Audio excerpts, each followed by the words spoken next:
नमस्कार मित्र। राजनीति में धर्म होना चाहिए या धर्म में राजनीति होनी चाहिए, लेकिन भारत का इतिहास ऐसा रहा है, ऐसा कभी संभव नहीं हो पाया है कि धर्म में राजनीति न हो।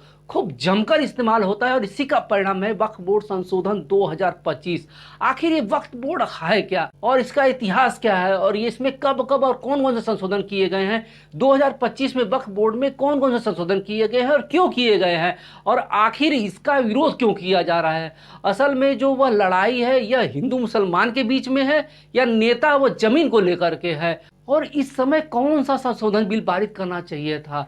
वक्फ बोर्ड 2025 संशोधन बिल पारित करना चाहिए था कि इस समय स्कूलों में जो एडमिशन को लेकर के स्कूलों में जो लूटपाट खसोट मची हुई है उसमें संशोधन किया जाना चाहिए था?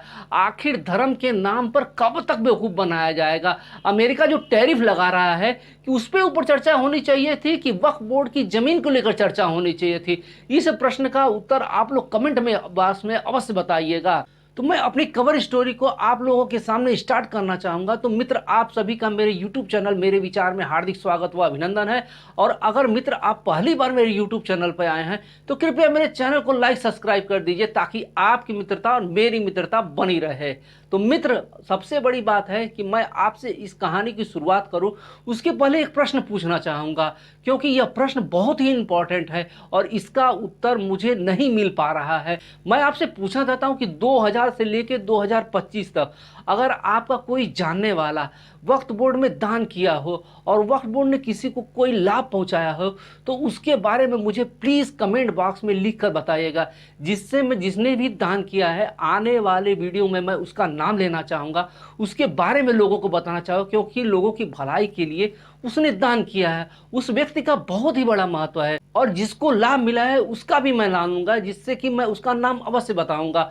और यह प्रश्न मेरे लिए बहुत इंपॉर्टेंट है। तो अब आइए स्टार्ट करते हैं हमारी कवर स्टोरी को। आखिर ये वक़्फ़ का मतलब क्या होता है? वक़्फ़ एक अरबी भाषा का वकूफ़ा शब्द होता है जिसका कि शाब्दिक अर्थ ये होता है ठहरना, रोकना या सिद्ध करना होता है। 27 देशों में वक़्फ़ संपत्ति के लिए काम करने वाली औक़ाफ़ प्रॉपर्टी इन्वेस्टमेंट फंड के मुताबिक कानूनी शब्दों में अगर कहा जाए तो इस्लाम में कोई व्यक्ति जब धार्मिक वजह से या ईश्वर के नाम पर अपनी प्रॉपर्टी दान कर देता है तो इस प्रॉपर्टी को वक़्फ़ कहा जाता है। और फिर चाहे वह कुछ भी रकम हो सकती है, बेशकीमती हीरे हो सकते हैं, जवाहरात हो सकते हैं, ज़मीन जायदाद हो सकती हैं। अमूमन ऐसी प्रॉपर्टी को अल्लाह की संपत्ति कहा जाता है और इस प्रॉपर्टी को वक़्फ़ करने वाले इंसान को वाकिफ़ कहा जाता है।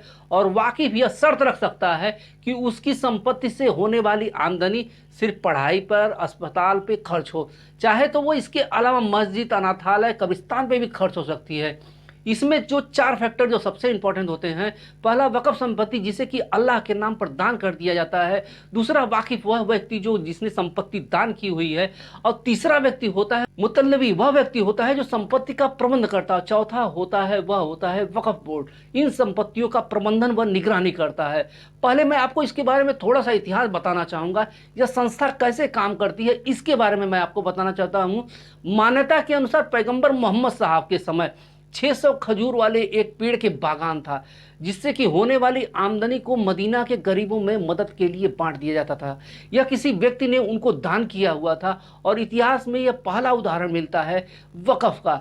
इसके बाद भारत में जब एंट्री होती है, इस्लाम की जब शुरुआत होती है, तो यहाँ पर मुसलमानों ने अपनी संपत्ति को वक़्फ़ देना शुरू किया। अगर जानकारों की बात माने तो फिरोज शाह तुगलक के ज़माने से यह वक़्फ़ की व्यवस्था का काम चालू कर दिया जाता है। हालांकि इसको शुरू करने की सटीक तारीख तो नहीं पता है, लेकिन इतिहासकारों का यह मानना है कि 12वीं सदी के अंत में जब मोहम्मद गोरी पृथ्वीराज चौहान के साथ में आता है और उनको हरा देता है, इसके बाद वह अपनी सत्ता को मजबूत करने के लिए, वह इस्लामी संस्थाओं को बढ़ावा देने के लिए वह ऐसा काम करता है। और ऐसे में उसने मुल्तान के जामा मस्जिद के लिए 2 गांव दान कर दिए थे।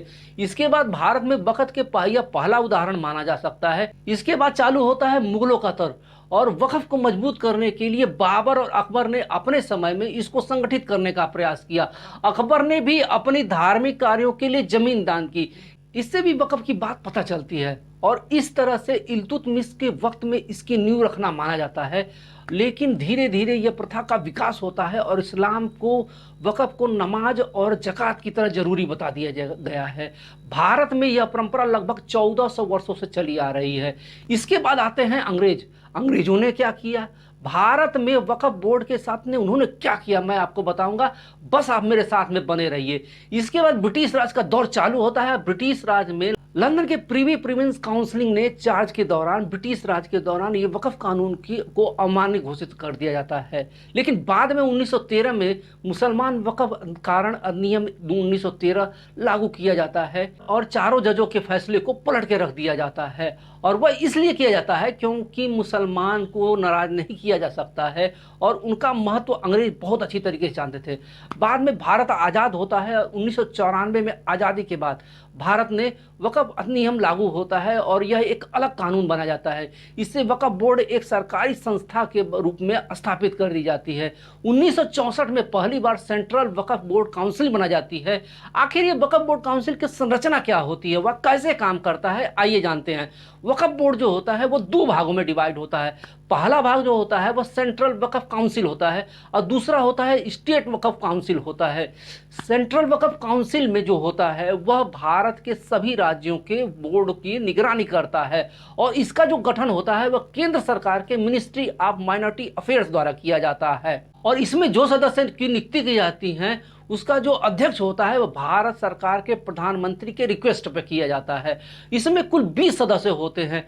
पहले जो होते हैं वह मुस्लिम सांसद व विधायक चुने जाते हैं। दूसरा जो होते हैं इस्लामिक कानून व धर्मशास्त्र के विशेषज्ञ होते हैं। तीसरे होते हैं मुस्लिम समाज सेवी शिक्षण विधि के होते हैं जो कि कानून व प्रशासन के बहुत ही अनुभवी व्यक्ति होते हैं। अब आते हैं हम स्टेट बोर्ड के जो गठन होता है वह कैसे होता है। वह राज्य सरकार द्वारा किया जाता है और इस बोर्ड में कम से कम 6 लोगों से लेकर के अधिकतम 13 लोग हो सकते हैं। पहले तो इसमें मुस्लिम विधायक होते हैं, सांसदों का होना बहुत ज़्यादा जरूरी है। दूसरा इसमें इस्लामिक जो विद्वान होते हैं उनका बहुत ज़्यादा होना जरूरी होता है, जो कि इस्लाम के अच्छे जानकार का होना इसमें बहुत ज़्यादा आवश्यक होता है। तीसरा होता है वक्फ की संपत्ति को निगरानी करने के लिए मुतल्लिक होता है, जो इसकी देखभाल करता है, उसमें उसकी नियुक्ति की जाती है। जो चैरिटेबल संस्था होते हैं उनके प्रतिनिधि जो होते हैं वो लोग इन लोगों को चुनते हैं और राज्य सरकार द्वारा जो प्रतिष्ठित मुसलमान होते हैं जिनके समाज सेवा में, कानून में, वित्त में, प्रशासन में आदि में जो में एक्सपर्ट होते हैं उनको चुना जाता है। लेकिन क्या यह लोकतांत्रिक तरीके से इसको नहीं चुना जा सकता है कि जो लोग दान कर रहे हैं उनका यह हक बनता है कि वो लोग इन लोग को चुने जो इनके दिए हुए दान को अच्छी तरह से देखभाल कर सके। पहली और दूसरी बात यह कि इसमें सांसद और विधायकों का क्या काम है, उनका क्या महत्व है, क्या इनको मैनेज अच्छे से कर सकते हैं या केवल वह अपनी प्रॉपर्टी पर नजर गड़ाए हुए हैं। अगर वह अच्छे से मैनेज कर पाते तो वह अपनी कंस्टिट्यूंसी को मैनेज करते ना, इस धार्मिक संस्था में क्यों आते हैं।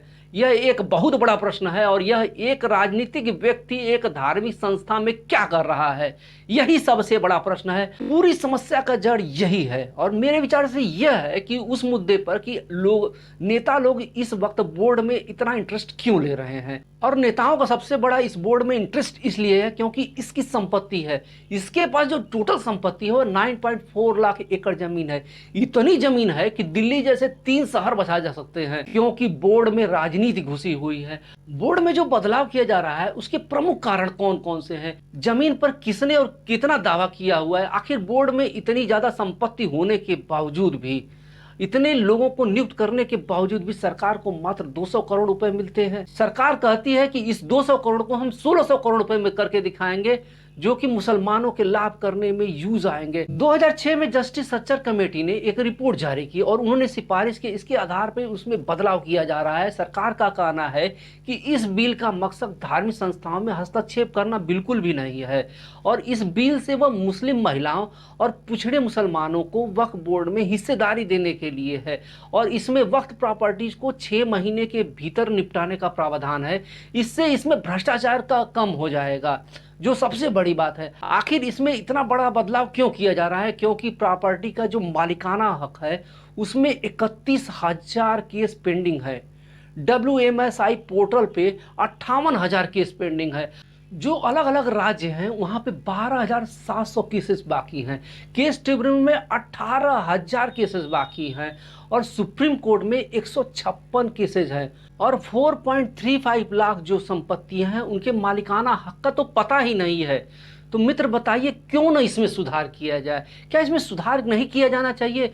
इसमें सुधार का जो सबसे बड़ा कारण एक और है कि 2022 में अब तक देश में अलग-अलग हाई कोर्ट में 120 याचिकाएं पड़ चुकी हैं और कानून में इसकी खामियों को बताया गया है। इसमें से जो 25 याचिकाएं हैं वो मुसलमानों की तरफ से दायर किए गए हैं और जो सबसे बड़ा तर्क यह दिया गया है कि एक्ट 14 के मुताबिक किसी भी प्रॉपर्टी को वक्फ अपनी प्रॉपर्टी घोषित कर सकता है और इसके खिलाफ जो शिकायत है वह वक्फ बोर्ड ट्रिब्यूनल में ही की जा सकती है और उसका फैसला ही अंतिम फैसला होता है। ऐसे में आम लोगों को वक्फ जैसी ताकतवर संस्था के सामने फैसले करने में, कोर्ट में जाने में आसानी नहीं होती है और इसका जो सबसे बड़ा कारण ये है कि इसमें नेता लोग बैठे हुए हैं और उनका कब्जा है, वह किसी भी तरह से उसमें से हटना नहीं चाहते हैं। मान लीजिए किसी गरीब की अगर जमीन फंस जाती है तो बेचारा उसको निकालने में तो उसकी पूरी जिंदगी निकल जाएगी। और अब आता हूं वो 5 मांगों पे जिसके कारण कि इसमें संशोधन किया गया है। मुस्लिम, जैन, सिख सभी जो अल्पसंख्यक जो धार्मिक संस्थाएं हैं या ट्रस्ट हैं उसका एक कानून होना चाहिए। धार्मिक आधार पे कोई भी ट्रिब्यूनल नहीं होना चाहिए। वक्फ युक्त संपत्तियों का जो फैसला हो वह सिविल कानून में हो, ना कि वक्फ ट्रिब्यूनल के आधार पे। और अवैध तरीके से वक्फ की जमीन पे जो लोगों ने कब्जा किया है, जिस बोर्ड मेंबर ने कब्जा किया है, उसको सजा मिलनी चाहिए। यही सबसे महत्वपूर्ण बात है और इसी से बड़े नेता डरे हुए हैं। और सरकार से मस्जिदों की कोई कमाई नहीं होती है, फिर भी वक्फ के अधिकारियों को यह वेतन देती है। तो इसलिए वक्फ की जो आर्थिक चीजें हैं उन पर उनका नियंत्रण होना चाहिए। मुस्लिम समाज ने के अलग अलग जो क्षेत्र हैं, जैसे बोहरा मुस्लिम हुए, मुस्लिम महिलाएं हुए, आगा खानी और पसमंदा मुसलमान हुए, इनको भी शामिल किया जाए। और जो सबसे चीज जो महत्वपूर्ण है, जो 3 कैटेगरियों में 14 बदलाव किए गए हैं। इस वक्त बोर्ड के जो स्ट्रक्चर है उसमें जो बदलाव किए गए हैं उसके अनुसार आर्टिकल 9 और 14 में जो बदलाव किए गए हैं कि 2 महिला मेंबरों को शामिल किया जाए, दूसरा है 2 गैर मुस्लिम मेंबरों को शामिल। ऐसा क्यों किया जा रहा है ये तो सरकार ही जाने। पिछड़े मुस्लिम समुदाय से भी मेंबर होंगे, इसका आने वाले वक्त में बहुत बड़ा राजनीतिक प्रभाव पड़ने वाला है। बोहरा और आगा खानी मुस्लिम समुदाय का एक अलग अलग बोर्ड बनना चाहिए। लास्ट में ये जो सेंट्रल वक्फ बोर्ड है उसकी जो काउंसिल है उसमें 3 सांसद शामिल किए जाने चाहिए, जिसमें कि लोकसभा के 2 और राज्यसभा का 1 सांसद है। और जरूरी नहीं है कि ये मुस्लिम हो, अब तक जो तीनों सांसद होते थे वो मुस्लिम होते थे। तो भाजपा अपने आदमियों को इसमें घुसाने की पूरी कोशिश करेगा, क्योंकि मामला जायदाद से जुड़ा हुआ है। जहां संपत्ति पैसा होता है वहां नेता अवश्य होता है, वहां नेतागिरी अवश्य होती है। तो इस बात को आप लोग समझे। दूसरा, बोर्ड की जो प्रॉपर्टी पर नियंत्रण करने के सीजीए व सरकार की तरफ से नियुक्त ऑडिट जो प्रॉपर्टी है उसका ऑडिट किया जाएगा। राज्य सरकार जो प्रॉपर्टी सर्वे के लिए सर्वे कमिश्नर की जगह पे अब डीएम को नियुक्त किया जाएगा। डीएम किसी भी वक्फ प्रॉपर्टी को सरकारी संपत्ति तो तभी मानेगा जब राजस्व में उसकी एंट्री होगी। वक्फ बोर्ड की प्रॉपर्टी पर नियंत्रण सीजीए व सरकार के द्वारा तरफ से नियुक्त ऑडिटर वक्फ प्रॉपर्टी का ऑडिट करेंगे। राज्य सरकार प्रॉपर्टीज के लिए सर्वे के लिए जो सर्वे कमिश्नर के जगह पे अब डीएम को नियुक्त किया जाएगा।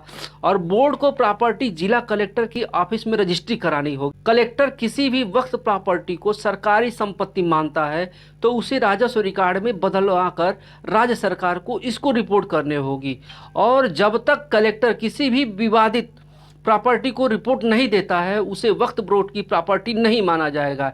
यानी सरकार के फैसला न लेने तक प्रॉपर्टी वक्फ कंट्रोल बोर्ड में नहीं कर सकता है। बिना कागजात के कोई भी संपत्ति वक्फ बोर्ड नहीं मानी जाएगी। मसलन मस्जिदें वक्फनामे के बिना भी वक्फ की संपत्ति होती थी, अब ऐसा नहीं होगा। वक्फ की विवादित प्रॉपर्टी का निपटारा की जो धारा थी वो 40 खत्म की गई। इससे वक्फ को किसी भी संपत्ति को अपनी संपत्ति घोषित करने का अधिकार था। वक्फ बोर्ड के ट्रिब्यूनल के फैसले को कोर्ट में चुनौती नहीं दी जा सकती थी, लेकिन अब वक्फ बोर्ड के फैसले को सिविल, राजस्व या दूसरी अदालतों में अब चुनौती दी जा सकती है नए कानून के अनुसार में। और पहले किसी भी सरकारी संपत्ति को वक्फ बोर्ड की संपत्ति घोषित कर लेता था, तो अब वक्फ बोर्ड नहीं कर पाएगा। इसका अपने आने वाले वक्त में प्रभाव पड़ने वाला है। पहले बोर्ड में केवल 2 गैर मुस्लिम होते थे, उसके सीईओ होते थे, यानी वक्फ बोर्ड कमेटी में अन्य लोगों का भी पार्टिसिपेशन बढ़ जाएगा, या मुस्लिम महिलाओं का भी पार्टिसिपेशन बढ़ जाएगा। और आर्टिकल 9 और आर्टिकल 14 के बदलाव के बाद में केंद्र वक्फ बोर्ड यानी सेंट्रल वक्फ बोर्ड में 2 महिलाओं का शामिल होने का प्रस्ताव किया गया है। इसके अलावा नए बिल में बोहरा व आगा खानी मुसलमानों के लिए अलग अलग बोर्ड बनाने की बात कही गई है। बोहरा मुस्लिम समुदाय वो समुदाय है जो कि व्यवसाय करता है, जबकि आगा खानी इस्माइली मुसलमान होते हैं जो कि न तो रोजा रखते हैं न तो हज करते हैं। है ना आश्चर्य वाली बात। और सबसे महत्वपूर्ण बात है, जो काम सरकार को करना चाहती है वह है वक्फ बोर्ड पे कंट्रोल करना चाहती है।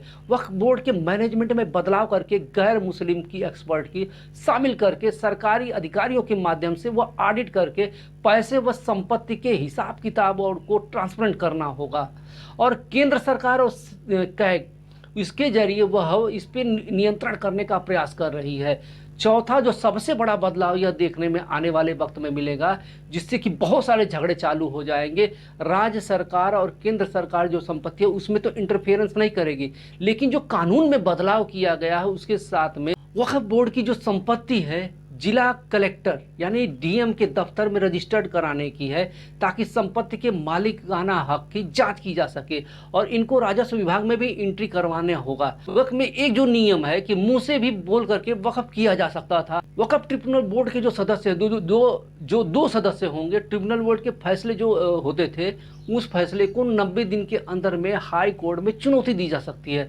और सबसे बड़ी चुनौती यह है कि अगर किसी जमीन पर वक्फ बोर्ड कहता है कि वह उसकी जमीन है, दूसरा व्यक्ति कहता है कि वह उसकी जमीन है, तो उस जमीन का जो निर्णय है वह अब कोर्ट में होगा। इन्हीं सब चीज़ों को लेकर मुसलमानों में बहुत आक्रोश है। आक्रोश का जो सबसे बड़ा कारण है कि बिल में यह कहा गया है कि अगर कोई प्रॉपर्टी कानून में बताए गए तरीके से रजिस्टर्ड नहीं है तो वक्फ अमेंडमेंट लागू एक्ट होने के बाद 6 महीने के अंदर किसी भी प्रॉपर्टी को कोर्ट में सुनवाई के लिए नहीं ले जाया जा सकता है। जबकि इस वक्त की जो संपत्तियां हैं वो 500 से 600 साल पुरानी है। ऐसे में यह पक्का हो गया है कि उनके जो दावे हैं उसको पेश नहीं किया जा सकता है।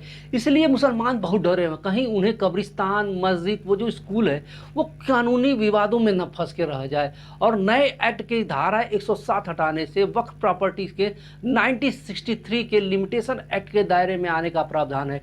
अगर कोई व्यक्ति 12 साल या 12 साल से अधिक किसी प्रॉपर्टी पे कब्जा रखा हुआ है तो लिमिटेशन एक्ट के वक्त उसकी कोई भी कानूनी मत वक्फ बोर्ड को नहीं मिल पाएगी, जिससे कि उस व्यक्ति का कब्जा उस पर बरकरार रहेगा। बात यहाँ पर भी बहुत महत्वपूर्ण है कि आप लोग सोचिए कि ऐसा क्यों किया जा रहा है। यह एक बहुत बड़ा महत्वपूर्ण कारण है और इसमें कलेक्टर की हर जगह भूमिका है, बहुत भी महत्वपूर्ण भूमिका है। और यहाँ पर कलेक्टर राज चालू हो जाएगा। वह अपनी मर्जी से तय करेगा कि कौन सी प्रॉपर्टी वह वक्फ की है या कौन सी जो संपत्ति है वह सरकारी संपत्ति है।